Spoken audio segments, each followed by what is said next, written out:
சமீபத்தில் நடந்து முடிஞ்ச பிரபல திரைப்பட இயக்குனர் அமீர் அவர்களுடைய மகளுடைய திருமணம் இன்னைக்கு சமூக வலைதளங்களிலும் சினிமா வட்டாரங்களிலும் பெரிய அளவில் பேசு பொருளாக மாறி இருக்கு. முஸ்லிம்கள் மத்தியிலையும் இது இருதரப்பட்ட கருத்தையும் ஏற்படுத்தியிருக்கு. பொதுவாக சினிமா பிரபலங்களுடைய திருமண நிகழ்ச்சிகள் அப்படின்னு சொன்னாலே நம்ம கற்பனைக்கு வரக்கூடிய பிரம்மாண்டம், ஆடம்பரம், மது, கேலி கூத்துகள் அப்படின்னு சொல்லி எதுக்குமே கொஞ்சம் கூட இடமளிக்காம ரொம்ப சாதாரணமா இந்த திருமணத்தை அமீர் நடத்தி இருக்கிறது தான் இது பேசு பொருளாக மாறினதுக்கு முக்கியமான காரணம். இன்னும் ஒருபடி மேல சொன்னா சில இஸ்லாமிய ஒழுக்கங்கள் அங்க பேணப்பட்டிருக்கு அப்படிங்கிறது கூடுதல் சிறப்பம்சமா பார்க்கப்படுது. மேடையில மணப்பெண் காட்சிப்படுத்தப்படல, ஆண்கள் பெண்கள் கலப்பு இல்ல, தொழுகைக்கான இடவசதி செய்து கொடுக்கப்பட்டிருக்கு, மேடையில இருந்து மண்டபம் முழுக்க குரான் போஸ்டர்கள் வைக்கப்பட்டிருக்கு, குரான் ஸ்டால்கள் அமைக்கப்பட்டிருக்கு, இப்படின்னு சொல்லி எக்கச்சக்கமான விஷயங்களை தாவாவை முன்னெடுத்து அமீர் செஞ்சிருக்கிறது ரொம்ப பெரிய ஆச்சரியத்தை ஏற்படுது. இன்னும் சொல்ல போனா அந்த திருமணத்திற்கு வந்த அரசியல் தலைவர்கள், சினிமா பிரபலங்கள் அப்படின்னு சொல்லி யாருக்குமே பிரதானமான உபசரிப்போ பிரத்யேகமான வரவேற்போ இல்லாம மற்ற உறவினர்கள், நண்பர்கள் எல்லாம் எப்படி கவனிக்கப்பட்டார்களோ அதே மாதிரியான சமமான கவனிப்பு தான் அவர்களுக்கும் வழங்கப்பட்டிருக்கு. அவர்கள்லாம்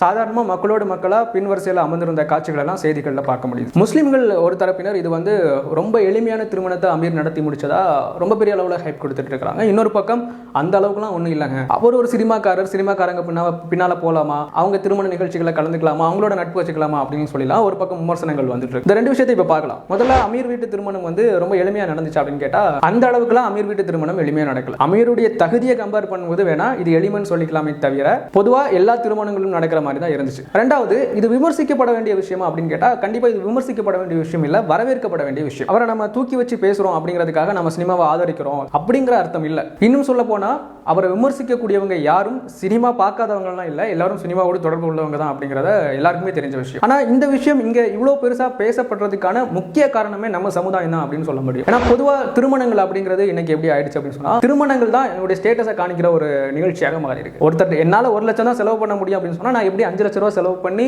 திருமணம் நடத்துறது அப்படின்னு சொல்லி தான் யோசிக்கிறேன். நான் 5 லட்சம் தான் செலவு பண்ண என்னால முடியும் அப்படின்னு சொன்னா நான் எப்படி 10 லட்சத்திற்கான திருமணத்தை பிரம்மாண்டமா நடத்துறது அப்படின்னு சொல்லி யோசிக்கிறேன். இப்படி சக்திக்கு மீறி தான் நம்முடைய திருமணங்களை நம்ம நடத்திட்டு இருக்கிறோம். அதுதான் ஸ்டேட்டஸ் அப்படின்னு சொல்லி நினைச்சிட்டு இருக்கிறோம். ஆனா இதுக்கான எல்லா வாய்ப்பும் வசதியும் பணபலமும் அவர்கிட்ட இருந்தும் அதையெல்லாம் தூக்கி ஓரமா வச்சுட்டு அமீர் செஞ்சு காட்டியிருக்கிற இந்த விஷயத்தை வெறுப்பு பார்வையோடு அவரை விமர்சிக்கிற யாராலையும் சாத்தியப்படுத்த முடியாது அப்படிங்கிறது தான் உண்மை. ஒருத்தர் தீமையில இருக்கிறாருன்னு சொன்னா அவர் கடைசி வரைக்கும் தீமையில தான் இருக்கணும்னு அவசியம் இல்லை. ஒருத்தர் தீமையை செய்யறாரு அப்படின்னு சொன்னா அவர் செய்யக்கூடிய நல்ல விஷயங்களை வரவேற்க கூடாதுன்னு இல்லை. அந்த வகையில அமீர் செஞ்சிருக்கிற இந்த விஷயம் வரவேற்கப்பட வேண்டிய ஒரு விஷயமா நம்ம பார்க்கணும். அமீர் ஒன்னும் சாதாரண இயக்குனர்லாம் கிடையாது. அவருடைய துறையில சக்சஸ்ஃபுல்லான ஒரு டைரக்டர் தான் இயக்குனர் அமீர். இன்னைக்கு பல முஸ்லிம்களுடைய திருமணத்தை எடுத்து பார்த்தா கூட அதுல பல அனாச்சாரங்கள், சினிமா கூத்துகள், கும்மாளங்கள் அப்படின்னு சொல்லி முஸ்லிம்களுடைய திருமண கல்ச்சர் மாறிட்டு இருக்கிற இந்த வேளையில அந்த துறையில இருக்கிற அந்த துறை சார்ந்த நபர் அதையெல்லாம் ஒட்டுமொத்தமா தவிர்த்து விட்டு இப்படியும் திருமணம் செய்ய முடியும் அப்படின்னு சொல்லி இந்த உலகிற்கு காட்டி இருக்கிறார் அப்படிங்கிறது எப்படி விமர்சிக்கப்பட வேண்டிய விஷயமா இருக்கும். மீடியாக்கள் முழுக்க அமீருடைய எளிமையான திருமணம் அப்படின்னு சொல்லி இன்னைக்கு கவர் பண்ணிட்டு இருக்காங்க, அதை பத்தி பேசிட்டு இருக்காங்க. இந்த மாதிரி ஆடம்பரம், கூத்து, கும்மாளம் இதெல்லாம் இல்லாம கூட ஒரு திருமணத்தை செய்ய முடியும் அப்படிங்கறத அரசியல் பிரபலங்களுக்கும் திரைத்துறையினருக்கும் ஏன் இந்த ஒட்டுமொத்த உலகத்திற்கும் எத்தி வைப்பதற்கு